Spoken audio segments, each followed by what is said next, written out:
So no better off now than when Ten Hag took over, according to Paul Scholes. What do you think, Ali? I think he's probably right. Do you know something? But you could even go further back, Jeff. That you know that there's been since the era that Sir Alex had, they've dipped, they've been down low, they've come up a little bit, they've went back down. They've kind of fluctuated a little bit, Jeff, without having any vast improvement. You look at Josie's second, you can look at a couple of cups here and there. But the fact of the matter is, they've, as I say, their form and the stature of the club has kind of fluctuated a little bit, but has got nowhere near back to the level that Sir Alex had them at. And that's the level they want to get to. That's the level they need to get to.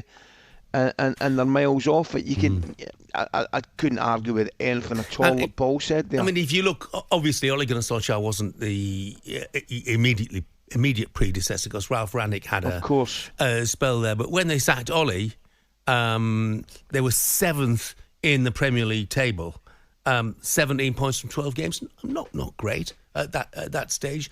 But if you just look at that 7th in the table to where they are now, they've actually gone backwards. Yeah, I mean, we can argue about 7th to 12th to 8th to whatever. The fact of the matter is, they've got to be in the top 2 or 3. That's where they need to be. I know Mourinho had them second, and he probably tongue in his cheek a little bit when he said it's one of his greatest achievements. But when you look at it like that, it actually was an excellent achievement. United look miles away from competing at any level in terms of getting back into the Champions League. And for Manchester United, Jeff, that's the problem. We can say as a club, yes, it's gone back. They've gone from 6th to 8th or 8th to 12th to 8th back up to 6th. That's nonsense. The bigger picture is they have to get back in minimum Champions League football. Yeah. Let's cross to Old Trafford now, shall we? Where talkSPORT reporter Angelina Kelly is there for us. Morning, Angelina. Morning, Angelina.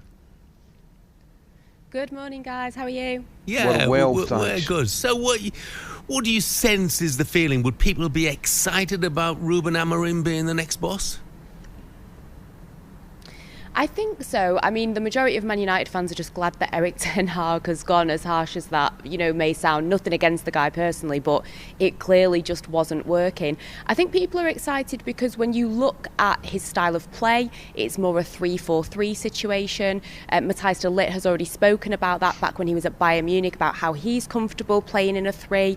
It makes you question more than anything, though, what is the future going to be like for some of these players, especially the new ones, because there's been this running joke about Erik Ten Hag having either Dutch players or players with some kind of link to Ajax, and especially these new signings, will they slot into that? You think about the full-backs, are they going to suit that? The midfielders are going to do a lot more work. Will Bruno Fernandes and Marcus Rashford be willing to do the type of running that the new manager will probably want them to do? So I think Manchester United fans overall, they're excited. They're excited to see a new style of play, actually a proper style of play, because you struggle to see that with Ten Hag. But I think people also are considering what's going to happen with a lot of these players. I think that's a great point, Angelina. I'll tell you why, because the first thing you would expect him to do, he'll get a tune out of one or two of the players. I mean, I think the recruitment at United, considering the amount of money they spent, has been really, really poor. I think it's been very poor. And you would expect a new manager to come in and get a reaction of some sort of description. However, where I think he's got a problem, I just don't think they're good enough to compete at that level. I mean, he might get an improvement out of them for 4, 5, 6 weeks, and he might get a better level of result. But longer term, I don't think that group of players are good enough to compete at the top level. Yeah, I would probably agree with that, because you look at all the different areas of the pitch and you can't compare like for like, but you do look at, Liverpool, you look at Manchester City, it's not even in the same category. It's quite interesting though with Manuel Ugarte. I'm really, really interested to see what happens with him, because apparently Ten Hag wasn't that keen on him. He of course played with Amorim at Sporting. Well, he played under him at Sporting. So you almost think, why were Ineos so keen to bring this player in? Is it because they always had that manager in the back of their mind and maybe he can get the best out of him? Because I know it's been a little bit shaky. Fenerbahce was the main game where he stood out. But yeah, I would tend to agree there's going to have to be a big overhaul and also a clearing of a lot of dead wood. Angelina, thank you very much. Thanks, Angelina. Indeed, we look forward to seeing whether Ruben Amorim arrives at Old Trafford today or not. Saw stories a couple of weeks ago now that Joshua Zirkzee may be loaned out in the January transfer window. That's another deal which has not been a success. We talked, by the way, just briefly about Ineos, and I mentioned the Team Sky and the fact that their form had taken a significant dip since Ineos took over in 2019. Somebody sent in a counterpoint. Ineos took the British sailing team to their first America's Cup final for 60 years. Let's see if we can get some reaction, shall we, from Manchester United fans. Lee is a United fan. Morning, Lee. Good morning, Lee. Good morning, boys. How are we doing? Yeah, very well, thanks. Good. So you excited by the prospect of Ruben Amorim? I'll be honest, I wouldn't say excited. I think at the moment it's hard to be excited for anyone coming in, to be honest with you. I think the problems go way, way deeper than just whoever's sitting in the dugout, to be honest with you. I think when I look at the group of players we've got, I don't look at any one of those players and I'm inspired to go and win a league or a Champions League or anything like that. I think whoever takes over at the moment, it's a poison chalice, isn't it? It's not. There's nothing in that club at the moment that I look at and I think Pep Guardiola could change or Jurgen Klopp could change, because it's not just the manager; it's the group of players we've got.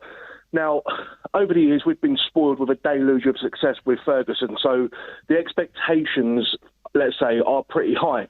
But they should be high for a club like Manchester United. And at the moment, I look at the club, I look at the structure of the club, I look at everything from the top to the bottom, and I just don't see in any realm that we compete for the Premier League in the next 10 years. Well, there you are. I'm going to ask you, Lee, I don't disagree with anything that you've said.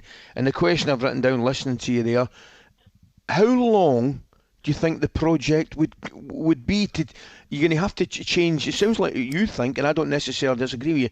You're going to have to change the complete mindset of a playing staff and everybody within the club. I mean, clearly it's not an overnight fix. You could be looking years and years and years. I tell you what, Lee, if Ruben Amorim comes in, there's a texter here said, if United do get this guy, expect him to sign Victor Gyökeres from Sporting. He'll set United on fire. He's got 14 goals in 12 appearances this season. Thank you very much indeed for the call, Lee. No problem at all. Thanks, guys. Cheers, thank you very much. Just news from across the city, because it's all Manchester United. Here's an interesting text, though. Matthew, he's a City fan. He's sounding a bit of a gloat, in truth, but he makes a good point. Matt, he says, Matt, a City fan here. I love hearing about how great everyone is doing. Can we talk about the common denominator? It's Pep and Manchester City. Lavia, Palmer, Morgan Rogers, Arteta, Enzo Maresco. We are leading on and off the pitch. Other clubs are living off our scraps. He's got a great point there, hasn't he, though? You know, all of those have links with Manchester City, significant links as well. That was gloating of the highest order. It was gloating of the highest order, absolutely. Well done, Matt.